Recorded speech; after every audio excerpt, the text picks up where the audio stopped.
Welcome back to 757 Notary Sisters YouTube channel,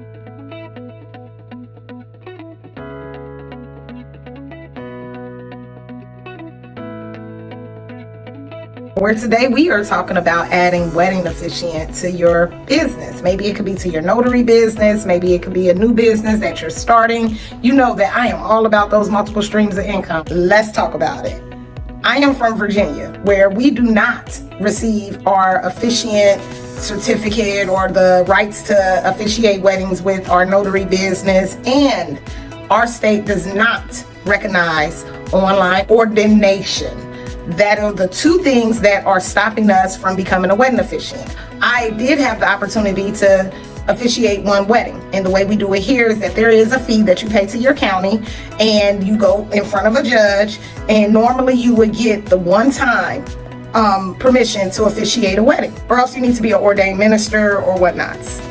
Well, when I got in front of the judge, I asked for a lifetime. I told him all the reasons why I wanted to be able to officiate weddings for a lifetime, just saying that I'm from the generation that we're not very, very religious sometimes. Sometimes we are, but we want to have that right to choose. And I want to service the LGBT community as well. And I want you to be comfortable with your wedding, even if you are not, I guess, as close to God. I don't even know the words to say.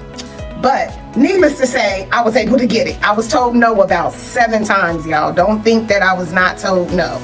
I was told no about 7 times before I got a yes. And there was a $500 security bond. So did all of that, and I became a wedding officiant. Had to figure out, hey, what am I going to do to market this business? How are people going to know that my name is Ebony and I officiate weddings? I did a rinse, lather, repeat of my notary business, y'all, right? I'm always like, people got to know you a notary in order for them to hire you as a notary, right? People got to know I'm a wedding officiant in order for them to hire me as a wedding officiant, right? So of course we got a handbook on what the laws are for your state. I went and read through that.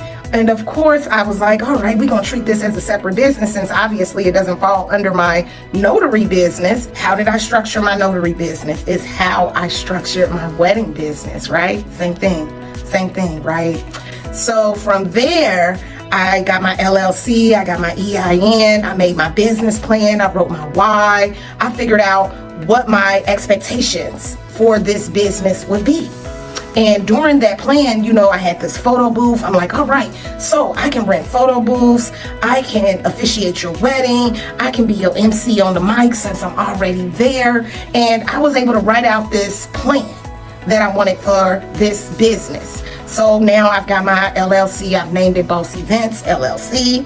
Yes. Made me a free Google business page, made it a Facebook page, made it an Instagram page.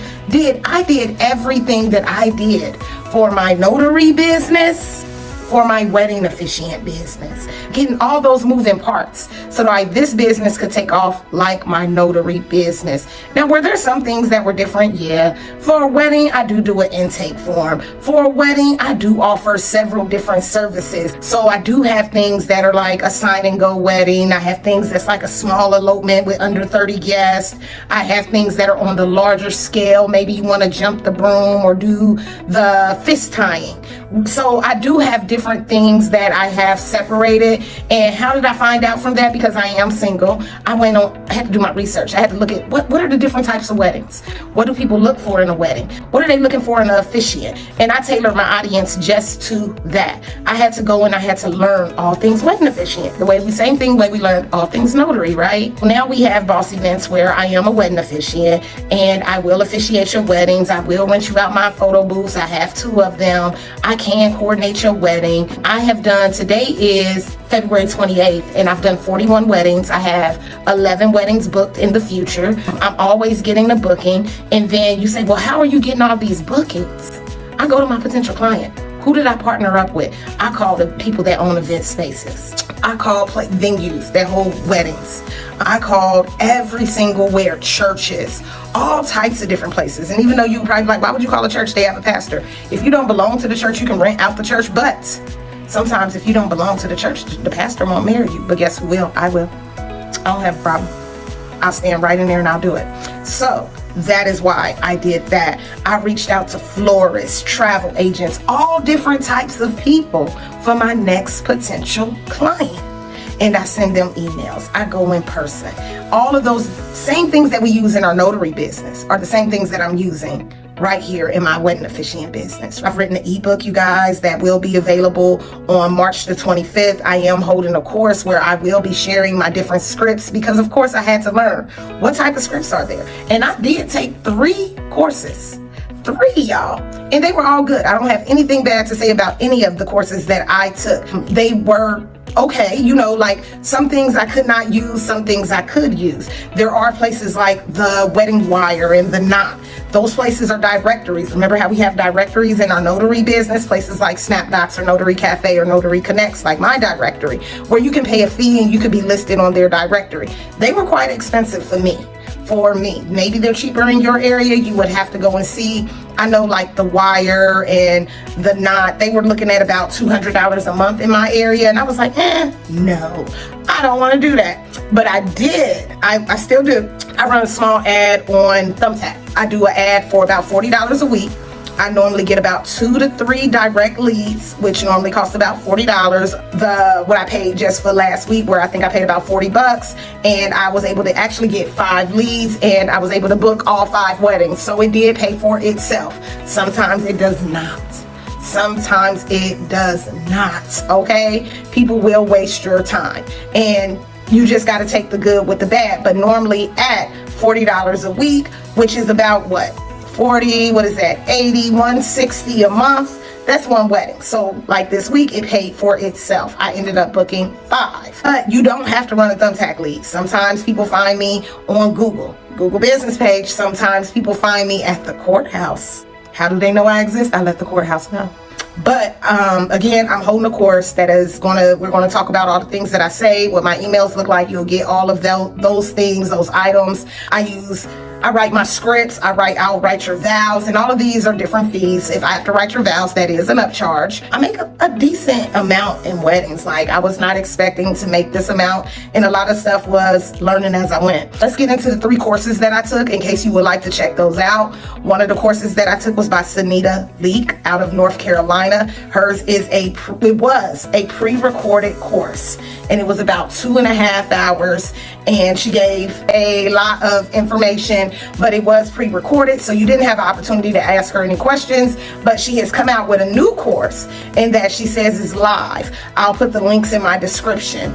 Then I took the Officiant, and that is with Miss Raquel out of California, in which her course was, it was on a PowerPoint, and it was about 1 hour long, and she kind of just went over everything that there was as far as what is a wedding officiant, some of the state laws in California, and some of the things that she has done. She is being recognized by a few different wedding officiant directories, like I want to say the Wire, the Knot. She's been featured in quite a few magazines. She's doing some really big things out in California, and she also has a Facebook group.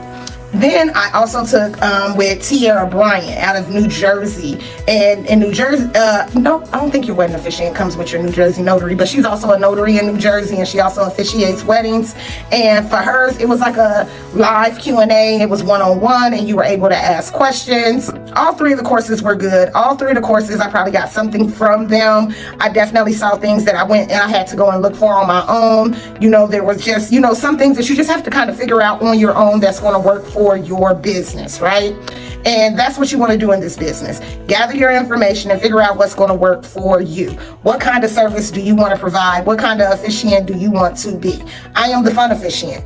I am the fun officiant. I like to have a good time. Most times, a lot of the parties, they like me having a good time, and we all laugh, joke. I make the day very personable. I make sure that I reach out. I reach out to them about every 2 weeks up until their wedding, just to make sure, hey, do you need anything? Do you need to vent? Do you need someone to talk to? And that's really what gets it for them. Is like, yo, you were just so nice. And I like that, because I'm pretty sure that planning a wedding can be stressful. And I just just want to, I'm a neutral party. I don't know your family. I don't know anybody. So I can be that neutral party when you just need to vent it all out. Go for it, girl. We can do it. And that's what I do. So I do get a lot of weddings. So I get maybe 3 to 4 a week from off of Thumbtack. I probably get about 3 to 4 a week from the courthouse. I probably get about 3 to 4 a week from my Google, from my in-person marketing, from all the things that I am doing. I am making sure that people know my name is Ebony. I am the owner operator of Boss Events. I can officiate your wedding, rent you out a 360 photo booth, rent you out a iPad photo booth, coordinate your wedding for your big day. I can be your MC, right? And I'm just putting it out there. And that's what I'm doing. And it has been amazing. It has truly been amazing. Like I said, today is February 28th. My next wedding is March the 11th. Then I have March the 25th. I have April the 7th, April 21st, June 3rd, May 19th, May 20th, and May 21st. And those are just weddings that I can think of off the top of my head that are full ceremonies. I live in a military state. I'm not even going to talk about the number of people that just want a sign and go, y'all. Get into it. Some people don't even want a ceremony. So many people say, I'm scared to do weddings because I'm afraid that I'm going to mess up. What are you messing up? I'm afraid that I'm going to do something wrong. Don't. Like, let's get into it. Don't. When we're out here doing these loan signings, these people's houses cost $500,000 and $600,000. And we can officiate somebody's wedding, y'all. We can do that.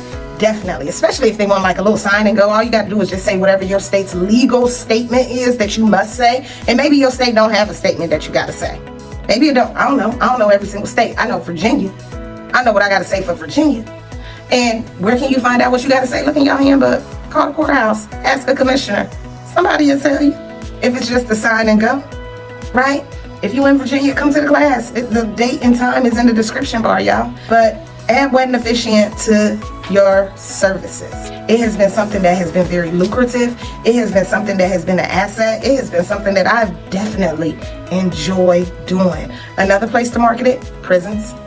I go to the prison every 4th Monday of the month, and all I do is weddings. All I do is weddings. How did they find me? I let them know who I was. I sent them something. I let them know who I was. And I used to say when I was I still am a notary, in my notary business, that I didn't want to go to the prison, but I will go to the prison for a wedding because I'm making what my goal for the day in one wedding. And if you already know, it take what to make $10,000 a month? $300 a day. Do the math, okay? Add it to your business. All right, y'all. Thank you for being here. I'm not going to hold you long. I hope you enjoyed it. Like I said, if you need some help adding this service to your business, if you are still confused, there will be an ebook out on March 25th that will take you step by step. If you want some training, I'm holding a course on March 22nd. Again, I took 3 different courses. I took a course by Officiant. That's Miss Raquel out of California. I took Tierra Bryant's course out of New Jersey. And I took Sunita Leak course out of South Carolina. All right. And I am located in Virginia. So I also have something too. But you take the course that resonates with you. You do what you have to do to add this service, okay? This has probably been my favorite service that I've added. I love doing apostilles, but these weddings, I truly enjoy doing them. I'm not going to stop. I'm not going to stop. The biggest wedding that I did was Ashley's wedding. Her wedding was about 208 people. If you're following me on TikTok, I did put up a little sample of her. She got married back in October. I've done a bunch of sign and goes. Like, I've married people just by on top of their car, on the way going out to sea, things like that. And then, so I've done 19 ceremonies. And then the rest of them were like sign and goes. So about 23 sign and goes. I know I've done more sign and goes than I have ceremonies. But then I also have 11 ceremonies coming up, like full ceremonies. And I think one person is doing a jumping of the broom. I think I have one person that is doing the sand, the unity sand. We're doing that. And these are all add-ons that you can do with your pricing. You'll have to figure out what you're going to price, in which if you come to that class, we're going to talk about some of the things that I consider when I do my pricing and how I kind of, label it out. So you know that you're getting your money's worth when you hire me as your officiant. All right. See y'all later.